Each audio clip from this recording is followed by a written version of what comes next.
Hi, I'm Mark, the Fig Professor. I'm back today with kind of a special episode. So I'm here with a good friend of mine, Andy, who's from Italy.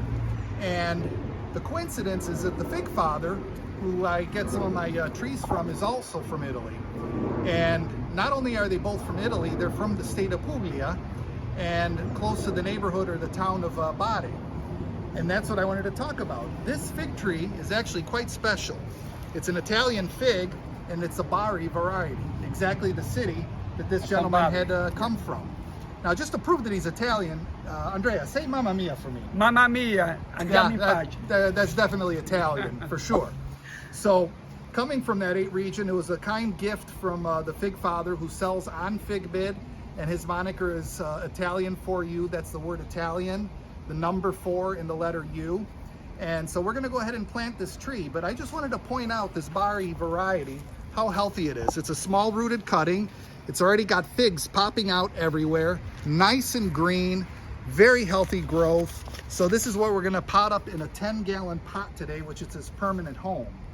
Now, one of the things I wanted to point out is that we're gonna use the recipe that I'm gonna trial come winter time. So we're gonna use the mix that I was talking about, using the all-purpose potting mix, the perlite, the mushroom compost, and the cactus palm and citrus soil. And if you look here in the wheelbarrow, we've got it already mixed up, so this is what it's going to look like in terms of the consistency once it's all done. So using my potting technique from a previous video I did, we're going to go ahead and just stick this into the pot. This is a 10-gallon pot, and I've already pre-filled the bottom with approximately 3 to 4 inches of the mix down there. So we're going to place the container right here in the middle of the pot, and I'm going to get the bucket and we're going to fill in. Andrea, if you want to hold this right here in the middle while I pour all the dirt in, and it might take a couple of buckets here. And what that's going to do is create a central hole so that it'll make it easier to put it in once it's filled up. So let's go ahead and scoop some more dirt in right out of the wheelbarrow. Another bucket, pop that in, and I think I'm going to need probably about 2 more buckets before we pull that out. So let's scoop in a little more. There we go. All right, and I think that's about enough dirt so that we can kind of create a nice hole. I'm going to pack it down just a little bit. There we go. We're gonna wiggle it around to create that hole.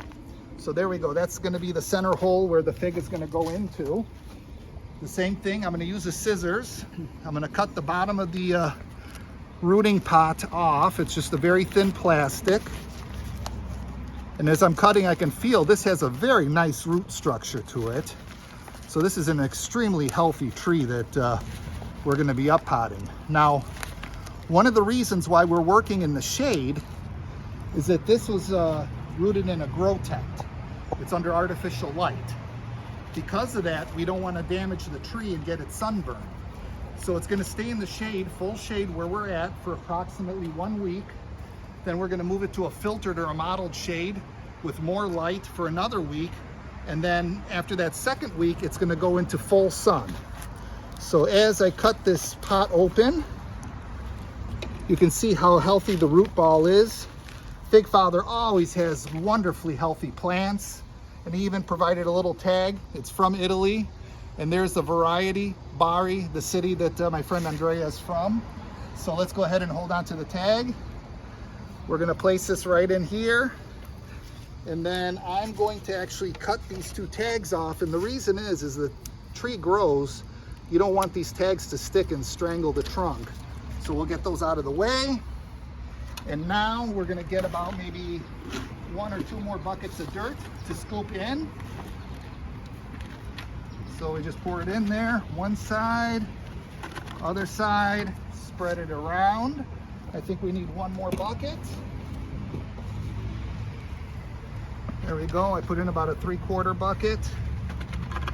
And let's see where the soil line comes to. And I would probably say 1 more scoop, and that should be good.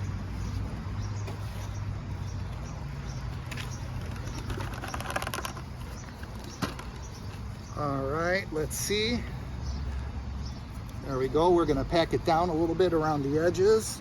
And the soil will settle, especially as we water. And I'll give it just a little bit more now that it's slightly compressed, but you don't want to press too hard. You just don't want the soil to be super loose. There we go. We're going to spread that out a little bit. And I like to leave approximately like a 1 inch to 1.5 inch lip on the pot. And the reason for that is next season then we can add a little bit of topsoil, top dressing, and kind of give it, revitalized nutrient. So I think this is perfectly planted. And here with the watering can, we're going to go ahead and give the tree a little drink. With the rosette spout, it's a very gentle stream, so I'm just going to kind of go around the edge of the pot.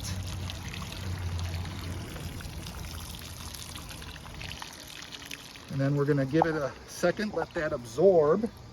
We want to give it a nice deep drink. And then now that it's soaked in, we'll give it one more little watering like this.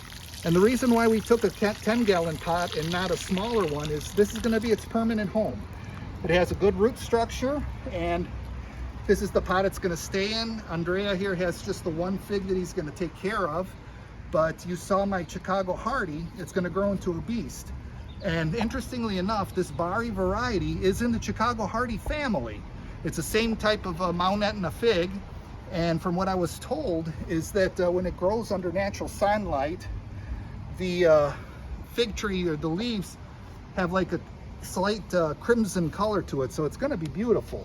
I'm kind of excited for my friend here. He's got a wonderful rooted cutting. I think it's a desirable variety, and it should do quite well here in the Midwest region if it's in the Chicago Hardy family. So Andrea, I think you have a winner. Thank you. Well, thank you. Hopefully you enjoyed this video. You found it informative. And again, to all my viewers, and if you have not subscribed, please do. You'll get notifications for more videos of this type. And once again, thank you for watching and have a good day.